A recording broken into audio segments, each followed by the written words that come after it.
Merci beaucoup, Madame El-Haïry.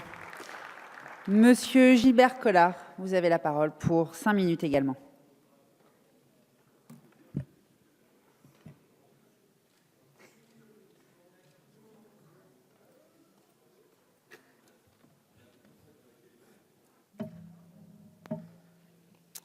Madame la Présidente.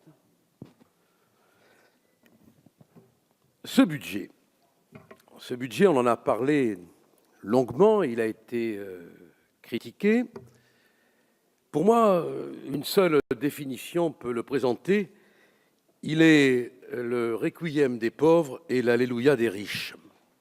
C'est un budget injuste et malheureusement, son injustice, elle s'étale sous le regard de 9 millions de pauvres parmi les plus pauvres. Et tous les arguments qu'on pourra développer ne changeront rien au fait qu'ils creusent les inégalités. C'est un budget, en outre, déséquilibré. On sait que les déficits sont aggravés.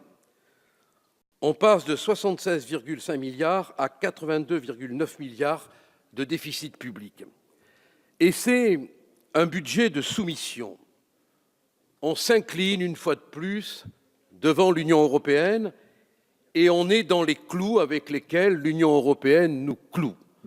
On a vu le Premier ministre revenir de Bruxelles satisfait parce qu'il avait présenté son budget. Où est la souveraineté de la France? On engraisse le budget de l'Union européenne. On en est maintenant à 20,2 milliards d'euros et on sera en 2009 à 23,3 milliards d'euros. Mais on oublie, c'est une anecdote, mais au sens où la philosophie grecque l'utilisait comme signifiant d'une totalité, on oublie qu'entre janvier et février 2016, 28 commissaires européens ont dépensé 500 000 euros en déplacement. On l'oublie. Et en même temps, on abreuve ce budget. Et enfin, ce qui me paraît le plus grave, et sera l'essentiel de mon propos, c'est hélas un budget de préférence de classe. Un budget qui a fait un choix délibéré de favoriser la classe des riches. Et l'ISF, de ce point de vue-là, dans sa suppression au profit de la seule fiscalité immobilière, est un aveu que désormais, on va tout faire pour favoriser la spéculation, pour avantager les placements financiers et pour donner sa plénitude d'action à l'économie boursière et spéculative.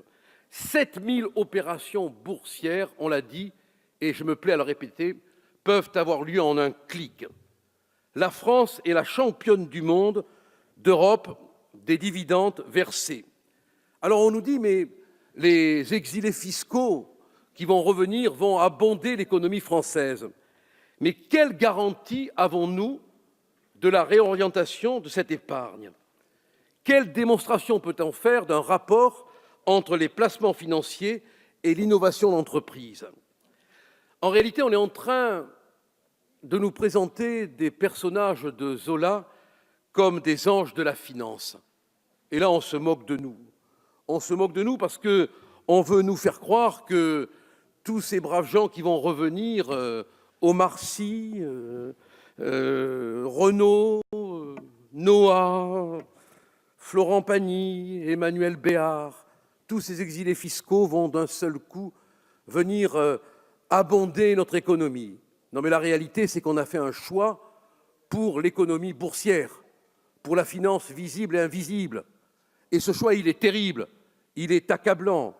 Alors, les pauvres, les moyennement pauvres et les très pauvres, qui vont sentir en plus le choc des APL, nos retraités le choc de la CSG, n'auront que deux consolations. La première, c'est de voir revenir les exilés. Ils vont voir revenir, Monsieur le ministre, Omar Sy, avec tout son argent, et tous ces braves gens vont investir dans l'économie. Et puis, ils vont pouvoir, sur le pas de leur porte, s'ils ont un pas de porte, ils pourront voir, malgré les surtaxes imprécises qui ont été décrétées, ils vont pouvoir voir rouler les Ferrari, voir galoper les chevaux, voir briller les lingots, et voir flotter les yachts. Alors il paraît qu'il y a des yachts qui ont des chutes d'eau à l'arrière. Comme ça, ils connaîtront aussi votre ruissellement.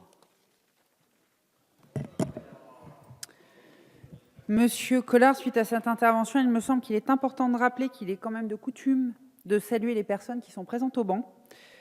Donc, monsieur le ministre, monsieur le président de la commission, monsieur le vice-président.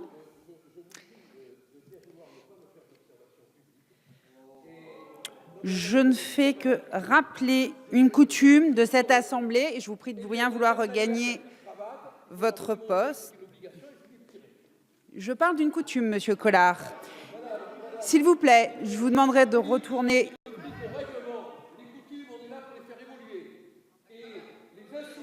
Monsieur Collard, s'il vous plaît, vous n'avez plus la parole. Monsieur Collard, s'il vous plaît, regagnez votre siège. Merci.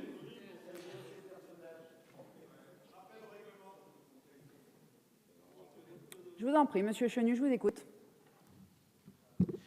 Madame la Présidente, rappel au règlement pour fait personnel, vous mettez en cause notre collègue Collard.